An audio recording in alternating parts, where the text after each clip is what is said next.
지난 2월 한겨울에 여러분을 뵙고 이제 지천의 꽃이 피어나고 생명의 부활에 대해 합창이 울려 퍼지는 이 봄날에 또 여러분을 이렇게 뵙게 되었습니다. 어제까지 165차 성서적 내적 치유 세미나를 진행했습니다. 이제 앞으로 다가오는 세미나는 8월 4일부터 하는 세미나입니다. 여러분이 지금부터 기도하시면서 휴가 기간을 그 세미나 기간에 한번 맞춰보시면 좋겠습니다. 진정한 쉼과 안식, 또 영성을 회복하고 또 하나님께 은혜를 받고 그런 시간들을 8월 세미나에서 여러분이 함께 갖는 시간을 지금부터 기도하면서 준비를 해 주시면 좋겠습니다. 우리가 성경을 읽다 보면은 또 하나님 말씀을 대하다 보면은 섬뜩섬뜩한 말씀들이 자주 등장을 하게 됩니다. 신명기 7장 4절을 보시면 그가 내 아들을 유혹하여 그가 여호와를 떠나고 다른 신들을 섬기게 하므로 여호와께서 너희에게 진노하사 갑자기 너희를 멸하실 것임이라 이렇게 말씀합니다.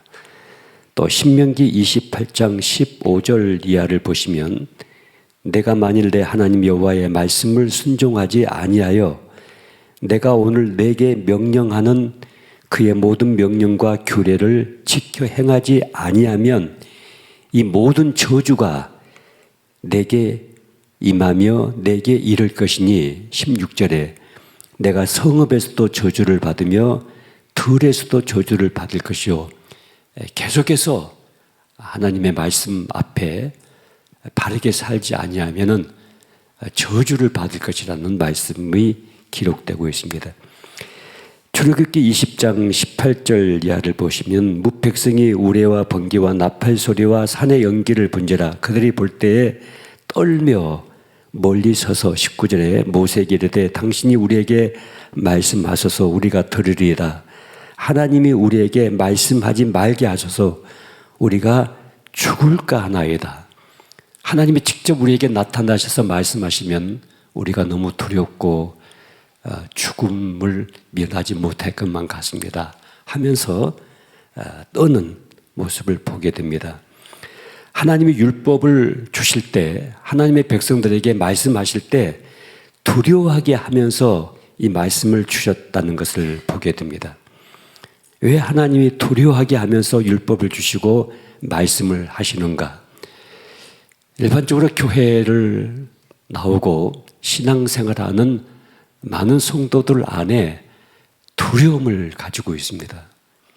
하나님에 대해서도 두려움을 가지고 있고 내일에 대해서도 두려움을 가지고 있고 또 지나간 과거의 삶을 되돌아보면서도 그것이 오늘의 이런 아픔과 이런 고통을 만들어낸 것이 아닌가 하는 이 후회와 두려움에 붙잡히게 되는 것을 보게 됩니다. 하나님께서 왜 이렇게 두렵게 하시면서 우리에게 나타나시고 말씀하시는가? 오늘 두 가지로 여러분과 함께 말씀을 정리하면서 은혜를 나누고자 합니다. 첫째는 왜 하나님이 두렵게 하시면서 우리에게 율법을 주시고 우리에게 말씀하시는가? 구약 성경을 보시면은 참 두려운 하나님으로 우리에게 많이 나타나고 있습니다. 그 이유는 한 가지입니다. 우리를 거룩하게 만들기 위한 것입니다.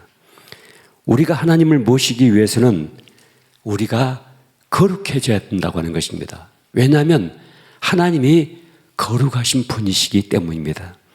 그러므로 그의 백성도 거룩해야 된다고 말씀하십니다. 레위기 11장 45절 말씀에 보시면 나는 너희의 하나님이 되려고 너희를 애굽 땅에서 인도하여 낸 여호와라.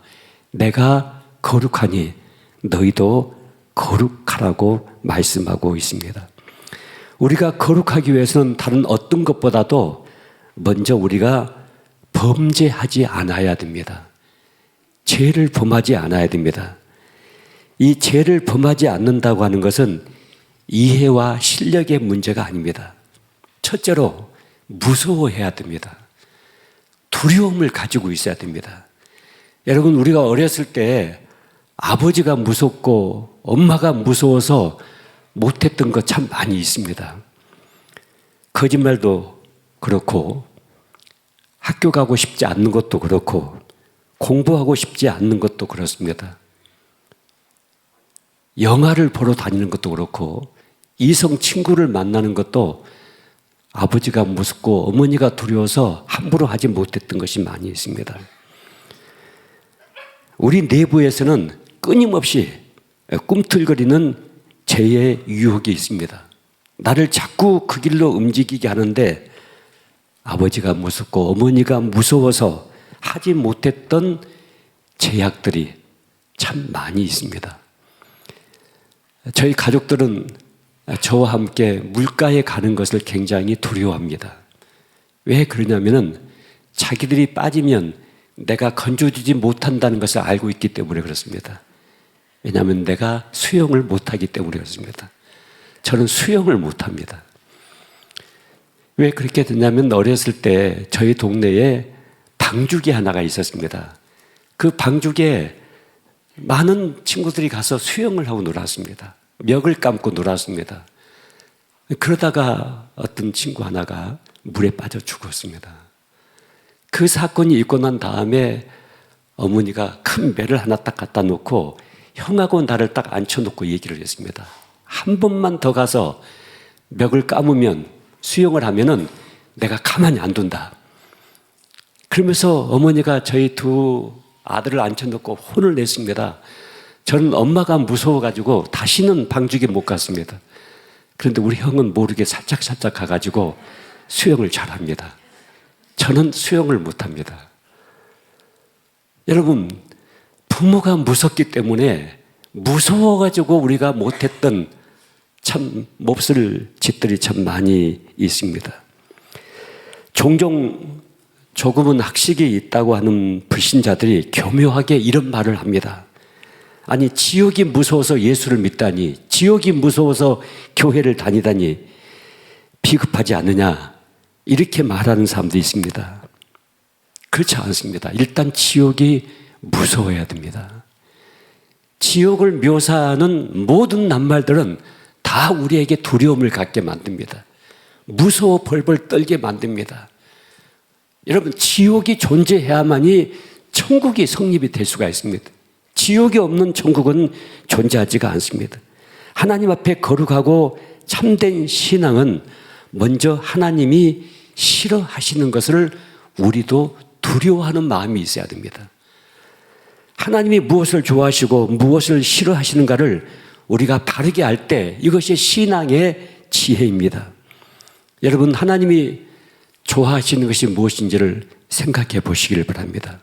하나님은 인격이십니다.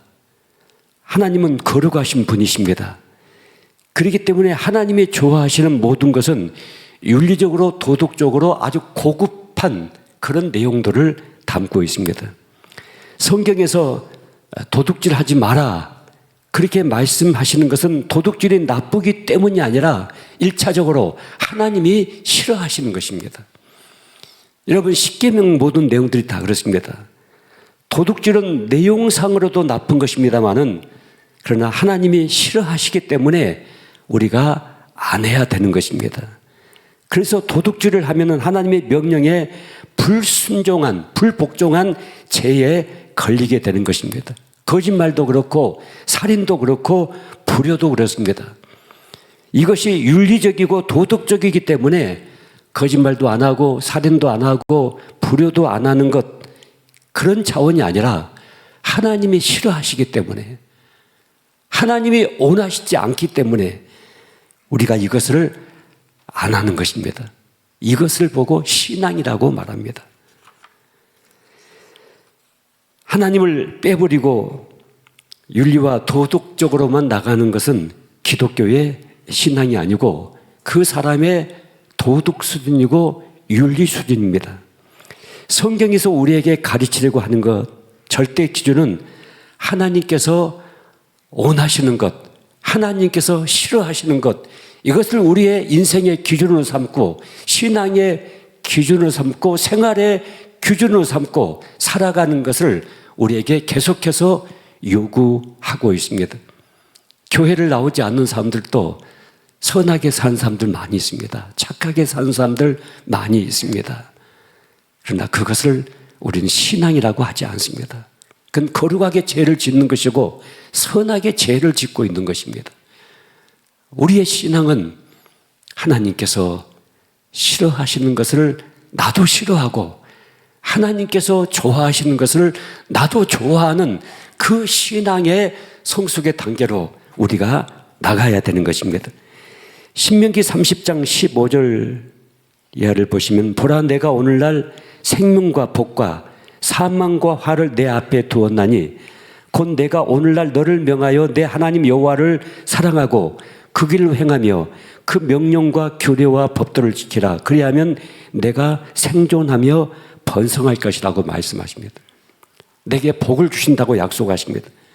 이 말씀은 생명과 화를 너희 앞에 두었기 때문에 너희가 알아서 선택해서 살아가라 그 말씀이 아니고 하나님은 우리의 아버지시기 때문에 아버지의 마음은 그렇지 않습니다. 너와 내 조선이 살기 위해서는 네가 생명을 택하고 여호와를 사랑하고 그 말씀을 순종하는 삶을 살아가야 된다. 네가 복을 받고 네 자손들이 잘 되고 네 후손들이 잘 되고 네가 손을 대는 모든 것마다 복을 받기 위해서는 네가 이렇게 살아가야 된다.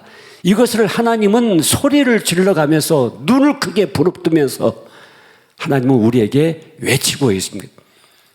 여러분이 성경을 읽다 보시면 하나님이 큰 소리로 말씀하시는 말씀들을 들을 수가 있습니다. 하나님께서 막 목소리를 높여가시면서 아무개야 너 이 길로 가면 안 돼. 너 이렇게 살면 안 돼. 이 길로 가야 돼. 이걸 택해야 돼. 이걸 붙잡아야 돼. 이렇게 결정해야 돼. 이렇게 생각해야 돼. 거듭거듭 우리에게 말씀하시는 그 하나님은 바로 나의 아버지시기 때문에 부모의 심정을 가지고 그렇게 말씀하는 것입니다. 그 하나님이 일단은 무서운 하나님이십니다. 두려운 하나님이십니다.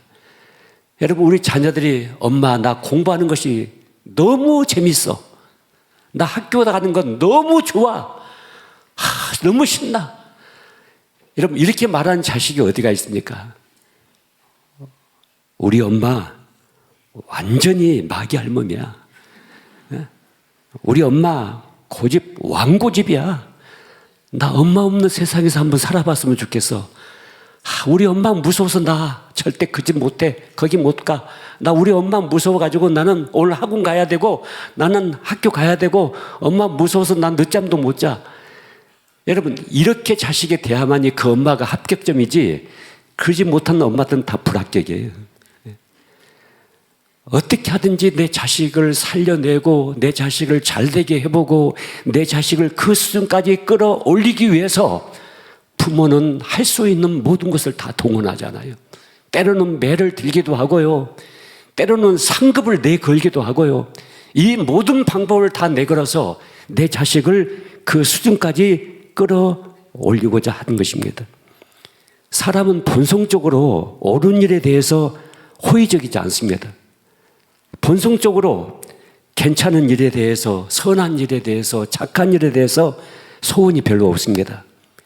게으르고 자폭해버리고 한순간에 망쳐버리는 것 이런 것에 대한 소원과 습관이 우리 안에 끊임없이 계속 일어나고 있습니다. 그렇기 때문에 간섭을 해야 되고 강제로 붙잡아서라도 끌어내야 되고 그래서 야단을 쳐서라도 거기 가는 길을 멈추게 해야 되는 것입니다. 여러분 중에는 엿새 동안 내가 신자인 것을 완전히 잊어버리다가 주일날이 돼가지고 내가 신자구나. 내가 오늘 교회 가야 되겠구나. 이렇게 하고서 교회를 오신 분들도 계실 것입니다. 그리고 교회 와서 여러분 한 기도가 뭡니까? 하나님 죄송합니다. 하나님 잘못했습니다. 잘못 살았습니다. 이런 기도를 우리가 드릴 수밖에 없습니다. 하나님께서 성령님을 동원해 가지고 여러분 마음속에 교회를 오고 예배를 참석할 수 있는 마음을 일으키기도 하시고, 때로는 교회를 동원해서 예배를 동원해서 여러분들을 가르치기도 하시고, 때로는 최은석 목사를 동원하고 조소택 목사를 동원해서 여러분들을 이리 치고 저리 쳐서 깨닫게도 해주시고, 우리가 잘못된 길로 가지 않도록 지금 가고 있는 길이 잘못된 길이라는 것을 가르치시고 인도해 가시는 그 하나님은 바로 우리 아버지시기 때문에 부모가 자식을 대하는 그 심장으로 우리를 대하고 있는 것입니다. 왜 하나님이 두렵고 무서운 분으로 우리에게 다가오고 계시는가? 왜 하나님이 우리를 어둠 속으로 몰아넣는 것일까? 이렇게 생각하지 마시길 바랍니다. 우리로 하여금 하나님에 대해서 두려워하고 우리로 하여금 무섭게 느끼도록 하나님께서 말씀하시는 것은 우리를 거룩한 하나님의 백성으로 만들어내고자 하는 하나님의 놀라운 뜻이 담겨져 있는 것입니다.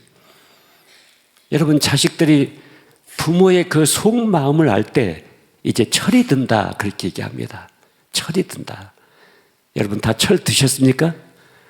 우리 어머니, 아버지가 나를 향하는 그 매, 어머니가 나를 꾸중했던 그것, 두려웠던, 무서웠던 그 아버지, 그 속뜻이 무엇인가를 여러분이 직접 깨닫게 된다면 여러분은 이제 철이 든 것입니다. 우리 신앙에서도 마찬가지입니다.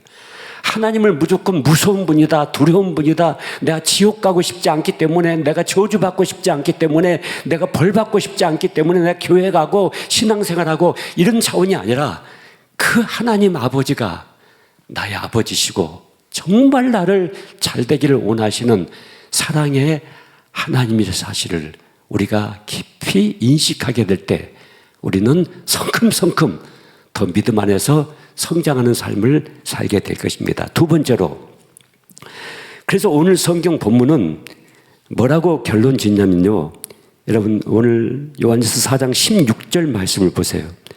하나님이 우리를 사랑하시는 사랑을 우리가 알고 믿었느니 하나님은 사랑이시라. 사랑 안에 거하는 자는 하나님 안에 거하고 하나님도 그의 안에 거하시니라. 무엇으로 결론하냐면 사랑이다. 이렇게 나는 율법이 아니고 나는 심판이 아니고 나는 저주가 아니라 나는 사랑이다. 이 사랑의 하나님을 여러분이 이 시간 만나셔야 됩니다. 우리는 보통 사랑이라고 하면은 좀 소홀히 하는 경향이 많습니다. 왜냐하면 사랑이란 단어가 너무 홍수처럼 나타나고 있기 때문에 그렇습니다. 성경에는 이 사랑하라고 하는 이 말씀을 하나님을 두려워해라, 하나님을 경외하라는 말씀과 같은 뜻으로 묶어내고 있습니다. 우리 여기 젊은 친구들, 지금 연애하고 있는 분들, 그분들은 굉장할 겁니다. 내가 사랑하는 남자친구, 여자친구에게 무엇을 해주면 좋아할까? 무엇을 해주면 기뻐할까? 여러분, 지금 연애는 하지 않지만은 우리 과거에 다 연애를 해봤던 우리 분들 다 우리 한번 생각해 보세요, 여러분요. 우리가 연애하던 시절에 그 친구를 위해서, 이성을 위해서 어떻게 하면 이 친구의 마음을 붕 뜨게 만들 수가 있을까? 어떤 이벤트를 내가 행하면 이 친구의 마음을 내가 가져올 수 있을까? 어떻게 하면 이 친구가 좋아할까? 기쁘게 할까? 여러분, 이 생각 저 생각을 하다가 때로는 잠자리를 설치기도 하고 대서양을 건너고 태평양을 건너고 그렇게 할 때가 있었습니다. 여러분, 무엇이 사랑만큼 간절하고 무엇이 사랑만큼 무서울까? 자식들이 여러분 어떻게 할 때 부모들이 가장 쩔쩔매는 줄 아십니까? 자식들이 어떻게 할 때 부모들이 두 손 들고 항복하는 줄 아십니까? 예, 문 잠그고 밥 안 먹어.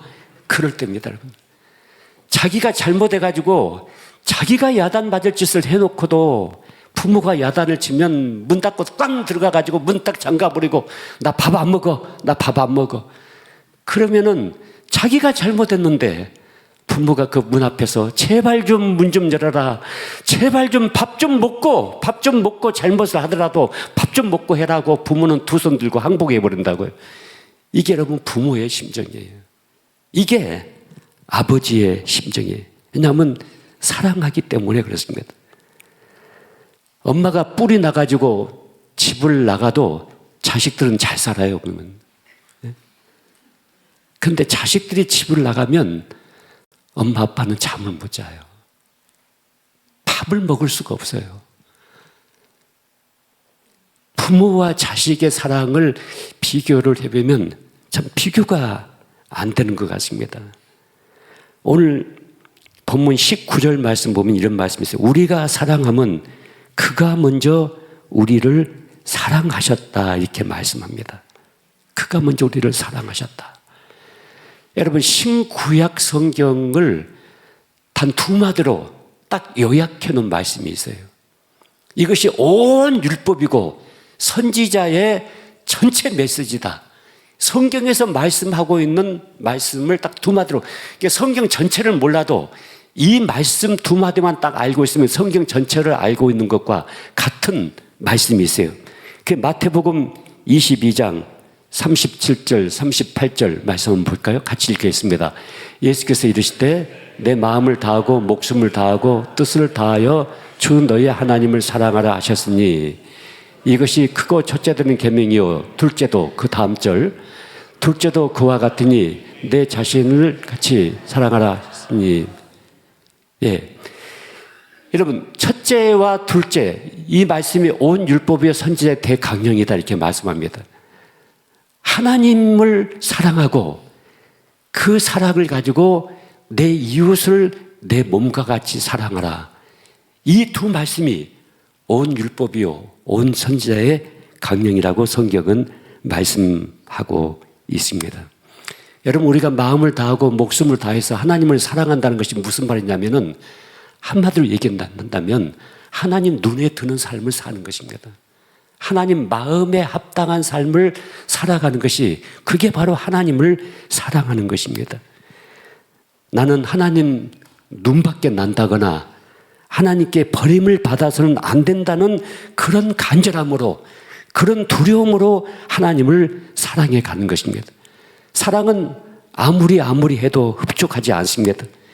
내가 어떻게 해도 하나님 마음에 들 것 같지 않은 그 목마름과 간절함으로 하나님을 섬겨가는 것, 이것이 우리의 신앙생활이 돼야 되고 이것이 하나님 앞에 서 있는 우리의 모습이 돼야 됩니다.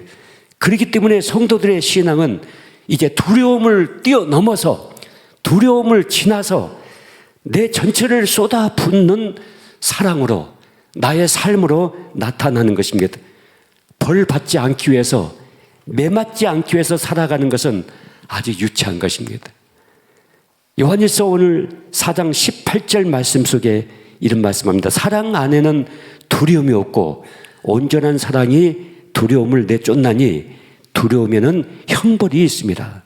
두려워하는 자는 사랑 안에서 온전히 이루지 못한다고 말씀하고 있습니다. 여러분, 우리가 하나님을 진정으로 사랑한다면은 그 하나님이 두려운 하나님이 아니고, 두려운 내일이 아니고, 두려운 심판이 아니라 그 사랑 안에서 진정한 안식과 평안을 우리는 누릴 수가 있게 되는 것입니다. 이 요한일서 4장 18절과 관련된 아주 재밌는 사건 하나가 있습니다. 아주 오래된 이야기입니다만은, 교회 청년 남녀가 결혼을 해가지고 신혼여행을 떠났습니다. 그래서 담임 목사님이 그들이 신혼여행에서 돌아오면 볼 수 있도록 축전을 하나 쳤습니다. 너희가 신혼여행에서 돌아오거든 이 성경 구절을 꼭 읽어보렴, 둘이서. 그렇게 보냈는데 그게 이제 요한일서 4장 18절 말씀이었습니다. 그런데 전신국에서 잘못해가지고 요한 1서를 빼버리고 요한 4장 18절 이렇게 보냈습니다. 요한 4장 18절을 하면 요한복음 4장 18절처럼 받아집니다. 그래서 신혼여행 갔다 와가지고 둘이 앉아가지고 목사님이 우리에게 보내준 이 성경 구절이 어떤 구절인가 같이 읽어보자 하고서 읽었는데 요한복음 4장 18절이 뭐라고 됐냐면 너에게 남편이 5이 있었고 지금 믿는 자도 내 남편이 아니니 내 말이 참되다. 여러분, 글자 하나가요 이렇게 상황을 뒤집어 버리는 그런 경우들이 참 많습니다. 그래서 우리가 말할 때 예, 아니오를 분명하게 해야 됩니다. 여러분, 말을 똑똑하게 정확하게 해야 됩니다. 어설프게 말을 하면 상대방에게 큰 오해를 불러 일으킬 수도 있는 것입니다. 사랑 안에는 두려움이 없다. 온전한 사랑이 두려움을 내쫓는다. 여러분, 사랑은요 사랑으로밖에 보답이 되지 않습니다. 사랑은 그 다른 무엇으로도 보답할 수가 없습니다. 사랑은 사랑으로만 대응할 수밖에 없는 것은 같은 가치에 다른 것이 없기 때문에 그렇습니다. 내가 하나님 앞에 받은 사랑을 어떻게 보답할 수가 있습니까? 사랑으로만 보답할 수밖에 없습니다. 죄스러운 것이, 그것이 무서운 것이라면 하나님이 우리를 사랑한다는 것, 두려워하고 있는 그 상태 속에서 우리가 죄를 범하지 않고 두려움 속에만 계속 있어서 내가 교회 나오고 두려움 속에서 내가 교회 생활을 한다고 한다면은 이것은 아직도 우리가 하나님이 우리를 사랑한다는 것이 무슨 말인지를 깨닫지 못하고 모르고 있는 상황 속에 있는 것입니다. 우리의 신앙은 이렇게 하는 것이 죄냐 아니냐 이것을 뛰어넘어서 하나님이 무엇을 좋아하시는지, 하나님이 무엇을 원하시는지 그 삶으로 우리를 몰아가야 되는 것입니다. 우리가 때론 상대방에게 올바른 이야기를 다 하는 것은 틀린 것은 아닙니다. 우리가 사실을 사실대로 말할 수가 있습니다. 그런데 때로는 그것을 삼가는 것, 그 말을 하지 않는 것도 굉장히 중요한 상대방을 향하는 배려라고 생각하게 됩니다. 여러분, 사랑이라고 하는 것은 이것을 받을 수 있는 사람에게 줄 때 그 사랑은 온전하게 꽃이 피고 열매를 맺을 수가 있습니다. 그래서 잠언서에 보면은 돼지에게 금고리를 던지지 마라 그렇게 말합니다. 여러분, 우리는 인생을 살아가면서 이것이 바른 말이고 옳은 말이고 이것이 사실이기 때문에 거침없이 상대방에게 이야기할 수가 있습니다. 그런데 상대방은 그것을 받아들일 수 있는 준비가 되어 있지 않을 때 그 말 때문에, 그 행동 때문에 큰 상처를 입게 되고 갈등을 일으키게 됩니다. 그래서 성경은 사랑은 오래 참고, 사랑은 온유하며, 사랑은 자기의 유익을 구하지 아니하며, 사랑은 상대방 쪽에서 우리가 이해하고 상대방 쪽에서 그것을 어떻게 받아들일 것인가를 생각하면서 이야기하는 것입니다. 저도 제 아내와 이렇게 오랫동안 40년 넘게 인생을 살아오면서 하지 못하는 말들이 있습니다. 이게 바른 말인데도 그것을 하지 않을 때가 있습니다. 왜냐하면 그 말을 상대방이 수용하기가 힘들 때는 그 말을 잠시 좀 기다리는 그 기다림이 필요하기 때문에 그렇습니다.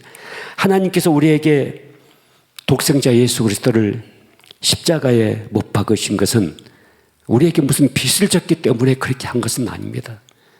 우리가 무슨 대기업의 아들, 딸이 됐기 때문에 한 것도 아니고 최진사 때 셋째 딸이 됐기 때문에 하나님이 우리를 그렇게 대접한 것은 아닙니다. 하나님은 우리를 사랑하셨기 때문에 우리가 아직 죄인 되었을 때, 우리가 하나님에 대해서 눈을 뜨기도 전에, 하나님의 손을 잡기도 전에 하나님은 우리를 사랑하셔서 그 독생자 예수 그리스도를 하늘과 땅 사이에 메어 달려서 피 없물을 다 쏟게 하심으로 내가 너를 이렇게 사랑한다. 이 세상에 어떤 것을 다 줘도 너에게 부족하기 때문에 내 독생자 예수 그리스도를 너를 위하여 십자가에 내어줬다고 주님은 말씀하시면서 우리를 향하여 내가 너를 이렇게 사랑했기 때문에 이제 너도 이 사랑에 보답하는 삶을 살아가야 되지 않겠느냐. 여러분, 구체적으로 우리가 하나님의 사랑을 보답하는, 우리가 하나님을 사랑하는 그 사랑이 어떻게 나타나야 됩니까? 오늘 본문 성경 말씀 보세요. 여러분, 20절과 21절 말씀 보겠습니다. 20절, 누구든지 하나님을 사랑하노라 하고 그 형제를 미워하면 이는 거짓말하는 자니 보는 바 그 형제를 사랑하지 아니하는 자는 보지 못하는 바 하나님을 사랑할 수 없느니라. 21절 우리가 이 계명을 주께 받았나니 하나님을 사랑하는 자는 또한 그 형제를 사랑할지니라. 여러분, 구체적으로 하나님은 눈에 보이지 않습니다.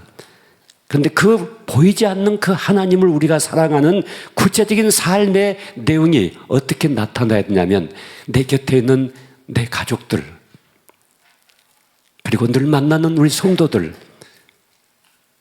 직장의 동료들, 내 이웃들, 여러분, 주님의 심정을 가지고 그들을 사랑하고 이해해주고 보듬어주고 또 용서하고, 이 삶이 우리 안에서 구체적으로 일어나게 될 때 이것이 바로 하나님을 사랑하는 구체적인 우리의 삶이 된다는 사실을 성경은 말씀하고 있습니다. 예수님이 이렇게 말씀하십니다. 지극히 작은 소자 하나에게 냉수 한 그릇 대접하는 것, 그게 바로 나에게 목마를 때 물을 마시게 하는 것이다. 주저앉은 자를 일으켜주고 등을 두드리면서 가자, 밥 살게, 내가 밥 살게, 가자, 밥 한 끼 사서 먹여가면서 그를 격려해주고 위로해주고, 네가 이렇게 하는 것은 너무 많은 상처를 받고 너무 많은 아픔을 당해서 이렇게 네가 할 수밖에 없었겠구나 하고서 이해해주고 그를 보듬어주는, 이런 구체적인 내 곁에 있는 형제들, 내 곁에 있는 이웃들, 가족들을 향하는 이런 마음들을 흘러보내 보낼 때 하나님 말씀하시기를 그것이 바로 나를 사랑하는 것이다, 이렇게 말씀하십니다. 그게 바로 나를 대접하는 것이다. 내가 목마를 때, 내가 갇혔을 때, 내가 아팠을 때, 내가 헐벗을 때 너희가 나에게 대해서 무엇을 해줬느냐 이렇게 말씀하실 때, 내가 이웃을 향해서, 내 곁에 있는 가족들을 향해서 품어주고 용서하고 또 품어주고 용서하고, 아무리 용서하고 용서해도 변하지 않는 사람이 있습니다. 그러나 하나님이 그 사람을 나에게 맡겼다고 한다면 끝까지 용서를 하는 것입니다. 또 하고 또 하고 또 하고 또 하고. 언제까지요? 죽을 때까지 하는 겁니다. 그 죽고 나면 어떻게 돼요? 죽고 나면 하나님께서 그 마지막 보상을 다 하실 것입니다. 그리고 하나님의 마지막 우리에게 말씀하시기를 착하고 충성된 종이었다, 너는 정말 너는 나를 사랑하는 그 삶을 살아와줬다고 주님은 우리에게 말씀하실 것입니다. 우리가 하나님을 사랑하지 않고 하나님을 미워하면 우리가 즉각적으로 벌을 어떻게 받는지 아십니까? 여러분, 하나님이 원하지 않는 삶을 살면 내 마음이 불안해지기 시작한다고요. 하나님이 원하지 않는 행동을 하게 되면 우리가 죄책감과 정죄감에 결박을 당하게 된다고요. 묶이게 된다고요. 그리고 하나님이 기뻐하지 않는 길을 걷고 있을 때 우리에게 진짜 행복한 삶을 살 수가 없어요. 그러나 하나님이 원하시는 그 삶을 살면 내 마음이 따뜻해지죠. 하나님이 기뻐하는 그 삶을 살게 되면 내 마음이 훈훈해지죠. 내 마음이 이렇게 커진다고요. 그리고 하나님이 기뻐하시는 그곳을 가게 되면 우리는 진정한 행복감에 우리가 옷을 입을 수가 있죠. 그리고 진정한 삶의 의미와 가치를 누릴 수가 있고 건강한 자존감을 우리가 가지고 살아갈 수가 있게 됩니다. 내가 누구를 구제하게 되면요, 먼저 내 마음이 따뜻해져야만이, 내 마음이 커져야만이, 내 마음이 훈훈해져야만이 누구를 구제할 수가 있잖아요. 그러니까 구제 자체에 하나님께서 의미도 두시지만은 벌써 우리를 그렇게 포근하게, 그렇게 훈훈하게, 그렇게 행복하게 하나님께서 만들어 가시는 이 은혜를 우리가 먼저 입게 된다는 사실들을 생각을 해보셔야 됩니다. 하나님께서 우리를 사랑하시는 것은 우리가 이 세상에서 그럴 만한 자격과 능력을 가지고 있었기 때문이 아니라 그냥 하나님이 우리를 무조건 그렇게 사랑하셨다는 사실을 말씀하고 있습니다. 여러분, 생각이 똑바른 사람이라고 한다면은 자기 마음에 드는 남자와 결혼하지, 자기 마음에 드는 여자와 결혼하지, 그 여자집에 재산 보고 결혼하고 그 남자집에 재산 보고 결혼하는 것은 정신이 똑바로 박힌 놈은 절대 아니죠. 그 사람 자체를 보고 우리가 결혼을 하고 결혼을 결정해야 되는데, 그 사람이 가지고 있는 부수적인 것에 우리가 눈을 쏠리게 된다면 그 결혼은 반드시 많은 아픔을 가지게 된다는 사실들을 생각해 봐야 됩니다. 결론적으로 주님은 오늘 우리에게 이렇게 말씀하십니다. 아무개야, 우리는 고난주간을 거치고 부활주의를 거쳐서 오늘 부활 후 첫째 주일을 맞이했는데, 아무개야, 내가 너를 이렇게 사랑하니까 너도 이제 내 마음에 드는 삶을 살아다오. 너도 내 편이 되어다오. 너도 나와 함께 이 길을 가면서 내가 원하는 것, 내가 뜻하는 것, 내가 꿈꾸는 것, 내가 하고자 하는 것, 내가 살려내고자 하는 사람들을 살려내고 그들을 먹이고 그들을 일으키는 그 삶을 너도 살아다오. 주님이 우리에게 이렇게 말씀하십니다. 여러분, 어떻게 대답하시겠습니까? 주님, 제가 주님이 좋아하시는 것, 주님이 원하시는 것, 주님이 뜻하시는 것, 그 길을 가겠습니다.